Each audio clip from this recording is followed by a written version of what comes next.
नमस्कार दोस्तों, welcome back to our channel friends. मैं आप सबका अपने चैनल स्टॉक्स फॉर लाइफ पे बहुत स्वागत करता हूं। Welcome to STFL family.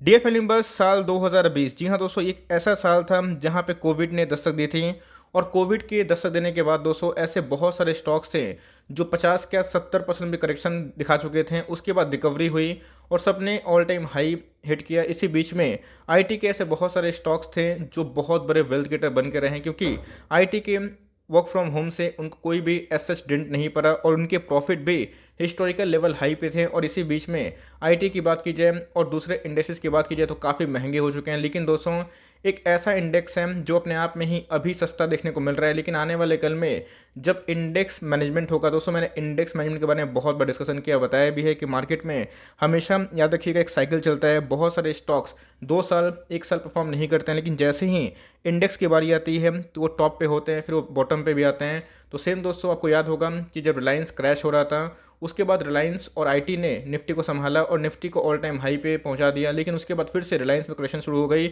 और उसमें दोस्तों सबसे बड़ा जो डैमेज मिला वो किसको मिला? बैंक, NBFC और टूरिज्म वाले स्टॉक्स को। जी हाँ दोस्तों, और इसी बीच में वो ऑल टाइम हाई से बहुत ज़्यादा नीचे ट्रेड करते हुए दिखाई पड़े। तो इसी बीच में दोस्तों आने वाले कल में बैंकिंग सेक्टर में और NBFC में आपकी खास नज़र होनी चाहिए, बिकॉज जब इंडेक्स मैनेजमेंट पूरा होगा तब दोस्तों बैंक और NBFC आपको बहुत महंगे दाम पे देखने को मिल सकते हैं। इसी बीच में गाइस मैं एक NBFC को डिस्कस करने वाला हूं, जहां पे बहुत लोगों ने बोला कि सर IRCTC का स्प्लिट मिस हो गया। कोई दिक्कत वाली बात नहीं है, एक ऐसा स्टॉक बताएं जो आने वाले 2-5 साल में आपको स्प्लिट भी दे पाए। तो जी हाँ दोस्तों, मैं एक ऐसे स्टॉक के बारे में डिस्कस करने वाला हूँ, इसका फेस वैल्यू 10 के आसपास है और उसके अंदर FIS का बहुत स्टेक है और एक बार 10 स्टॉक खरीद के आप अगर उसको लॉन्ग टर्म छोड़ देते हैं तो जी हाँ दोस्तों, स्टॉक में काफ़ी पोटेंशियल है कि आपको मल्टी बैगर रिटर्न दे पाए। तो जी हाँ, मैं किसके बारे में डिस्कस कर रहा हूँ, कौन से फंडामेंटल्स को बिलोंग करती हैं, कौन सेक्टर को बिलोंग करती है, सब कुछ करूँगा क्रिस्टल क्लियर। चैनल में फर्स्ट टाइम होंगे सब्सक्राइब कर सकते हैं इस तरह क्वालिटी कंटेंट को सबसे पहले एक्सेस करने के लिए। तो एक बहुत बड़ी अपडेट निकल के आ रही है ASM लिस्ट को लेके। तो जी हाँ दोस्तों, अगर आपका कोई स्टॉक अगर ASM लिस्ट में है तो देख लीजिए,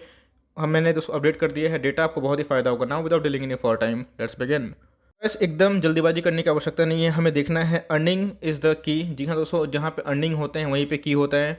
मैंने क्या बताया, एक NBFC को बिलोंग करती है और बैंक और NBFC का हालत आपने देखा। लेकिन दोस्तों उसके बावजूद भी 2020 से 2021 में अगर आप देखें, इनके रेवेन्यू राइज होते हुए देखने को मिल रहे हैं। बात कीजिए दोस्तों 2018 से अगर आप देखें, 2021 में इनके प्रॉफिट भी डिक्लाइन नहीं बल्कि उछाल देखने को मिल रहे हैं। मतलब इनके रेवेन्यू अप है, इनके प्रॉफिट भी अप है, despite of the heavy provisioning NPA की वजह से। आपको पता है बैंक और NBFC में बहुत बड़ी आफत देखने को मिली थी, उसके बावजूद भी NPA का एक इशू था जहाँ पे बड़े बड़े NBFC ने अपने प्रॉफिट को डिक्लाइन दिखाया। लेकिन इसके बावजूद भी एक छोटी कंपनी है, मिड कैप आप कंसिडर कर सकते हैं, इसके बावजूद भी इनके प्रॉफिट में ऐसे कोई डिक्लाइन देखने को नहीं मिल रहे हैं। और कंपनी के अंदर दोस्तों जो ग्रोथ है, जिसके लिए मैं वीडियो को बना रहा हूँ और आने वाले कल में वेल्थ क्रिएटर कैसे बना जा सकता है, कैसे वेल्थ क्रिएट कर सकते हैं, इस पे मैं अपनी टिप्पणी दूंगा। तो इनमें से अगर आप देखें तो भाई वेल्थ क्रिएटर वही होता है जो अपने बुरे टाइम में भी अपने रेवेन्यू को, प्रॉफिट को संभालें। तो आप देख सकते हैं क्लियर कट दोस्तों स्टॉक में ग्रोथ विजिबल दिखाई पड़ती है। अब देख लेते हैं कि इनके प्रोमोटर होल्डिंग कैसे देखने को मिलते हैं। प्रोमोटर्स के पास कितने परसेंट स्टेक है? 50% के आसपास अगर आप देखें तो प्रोमोटर्स को ओन करते हैं। और मैंने क्या बताया कि हमारा गोल क्या होना चाहिए कि लंबे अवधि में हमें बोनस स्प्लिट मिल के नंबर ऑफ शेयर्स डिवाइड हो जाए, मल्टीप्लाई हो जाए और उसके साथ साथ आपको बेनिफिट मिले। तो अगर आप देखें तो स्ट्रॉन्ग प्रोमोटर होल्डिंग है। FIS की बात की जाए तो 32% का स्टेक हमें देखने को मिलता है। DS के बारे में डिस्कस करें तो उनके पास 8% स्टेक है और मात्र 209% के आसपास स्टेक पब्लिक के पास है। तो FIS और DS को मिला दें तो 40% दोस्तों जो स्टेक है वो कौन ओन करते हैं? बड़े फंड हाउसेस और बड़े FIIs।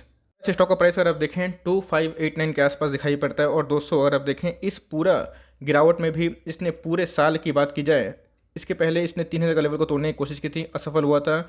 Q1 के नंबर्स आए थे, नंबर्स उतने प्लीजिंग नहीं थे बिकॉज बैंक NBFC का ये एकदम कंडीशन था। उसके बावजूद अगर आप देखें तो जनवरी के महीने से गाइस इसने 50% रिटर्न डिलीवर कर दिया है। दोस्तों देख लेते हैं ऑल टाइम हाई क्या देखने को मिलते हैं, स्टॉक में क्या मोमेंटम देखने को मिल रहा है। 231% के आसपास इनके रिटर्न देखने को मिल रहे हैं। और कोविड की वजह से स्टॉक का प्राइस आधा हो चुका था, फिर भी कंटिन्यूसली रैली देखने को मिल रही थी और 3000 के लगभग का स्टॉक था। आपको मिल कितने पे रहा है दोस्तों? 2500 के आसपास। स्टॉक का नाम क्या है? आवास फाइनेंशियल लिमिटेड। अब दोस्तों आपने नाम देखा, आपने अर्निंग्स देखें, आपने ये साइकोलॉजी समझी कि नेक्स्ट जो रैली आने वाली है वो बैंक और NBFC में। ऐसा नहीं है कि कल से कल रैली आ जाएगी, कम से कम दोस्तों 3 से 4 क्वार्टर का आप समय उम्मीद कर सकते हैं जहां पे बैंक और NBFC लीड करेंगे। और उसमें जो टॉप क्लास बैंक है और टॉप क्लास NBFC इसमें ग्रोथ है वो हमें लीडर बन के उमड़ते हुए दिखाई पड़ेंगे। तो इसी बीच में अगर आप देखें तो आवास फाइनेंशियल की बात की जाए तो टॉप क्लास कंपनी है और मेरे हिसाब से आपको बहुत ही अच्छा घुसने का मौका दे रहा है। आपको मैंने दिखाया इनके अर्निंग्स, आपको मैंने दिखाया इनके FIS और DS होल्डिंग्स। की बात की जाए तो जी हाँ दोस्तों, हमें 58% के आसपास जो डिलीवरीज है वो देखने को मिल रही हैं। अब दोस्तों इंटरेस्टिंग बात इधर पे ये है कि एचडीएफसी वर्सेस आवास में आपको कौन सा स्टॉक को चुनना है। अब बताया कि एचडीएफसी इसी ग्रुप में काम करती है, इसी सेक्टर को काम करती है, हाउसिंग लोन बांटती है, लेकिन आपको को थोड़ा सा फास्ट टर्न चाहिए, थोड़ा जल्दी पैसा कमाना चाहते हैं तो जी हाँ दोस्तों, आपको मिड कैप और स्मॉल कैप में दाव खेलना पड़ेगा। लेकिन मिड कैप और स्मॉल कैप में क्वालिटी अगर रहेगी तो भाई आपके पैसे वो ज़रूर बना सकती है।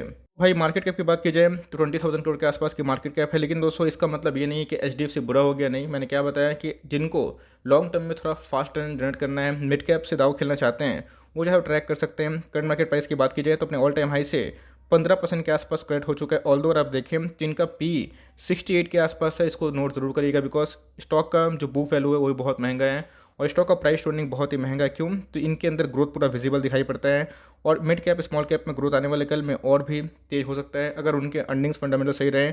और फेस वैल्यू दोस्तों कितना का देखने को मिलता है? 10 के आसपास। आरओसी की बात की जाए तो 9% के आसपास है, 10% के आसपास है। आरओई की बात डिस्कस करें तो 13% के आसपास है। और कोई भी बैंक एनबीसी का आरओई बहुत ही इंपॉर्टेंट होता है। तो वैसे इनके जो रिटर्न ऑन एसेट्स हैं वो 3% के आसपास, जो अपने आप में बहुत ही शानदार है। स्टॉक्स ने over the past few years क्या परफॉर्मेंस करके दिखाया है ये देखना बनता है, बिकॉज 2020 के आसपास ही हमें इनकी लिस्टिंग देखने को मिली थी। अगर आप देखें 5 साल में इसने 42% रिटर्न दिया है।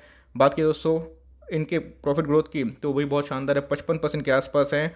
और कंटिन्यूसली बेसिस पे इनके सेल्स और इनके प्रॉफिट वो हमें 30 से 35% के ऊपर देखने को मिलते हैं, जो अपने आप में ही टॉप क्लास बात है। और आप देखें तो स्टॉक का प्राइस का चार्ट आपको 1 ईयर के आसपास ही देखने को मिलेगा, बिकॉज हाल ही में लिस्टिंग हुई थी। लेकिन आरओई के बारे में डिस्कस करें तो 12-13 के आसपास कंपनी ने मेंटेन किया है। और कंपनी का दोस्तों अंदर दिग्गज एफआईएस की होल्डिंग हमें देखने को मिल जाती है।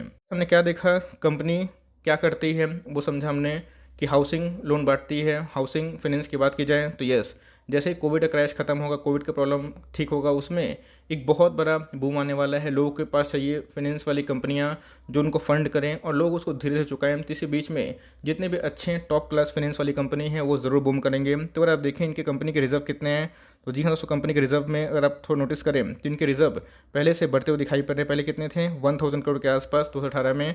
अभी की बात की जाए तो 2300 करोड़ के आसपास हो चुके हैं। ऑल्दो अगर आप बोरोइंग्स देखें तो आपको इंटरेस्ट निकलेगा, लेकिन कंपनी के ऊपर बोरोइंग ऑफ कोर्स रहेगा, बिकॉज कंपनी का डेट ऑफ कोर्स हाई रहता है। क्योंकि ये कंपनी क्या करती है, किसी और से पैसा लेती है और आपको एक सस्ते भाव पे देती है और उसका बीच का जो मुनाफा होता है उन्हीं का ही प्रॉफिट होता है। तो उसी बीच में अगर आप देखें तो बोरोइंग्स को चिंता नहीं करना है, बिकॉज जितने भी बैंक एनबीएफसी होते हैं उनके अंदर बोरोइंग्स होती है। लेकिन कंपनी के फंडामेंटल्स ठीक लग रहे हैं, लेकिन वैल्यूएशंस एक कंसर्न है। तो अगर आप वैल्यूएशन से ओके हैं, 10 का फेस वैल्यू चाहे तो दोस्तों 5 या फिर 10 स्टॉक फॉर लॉन्ग टर्म इसको खरीद के भूल सकते हैं।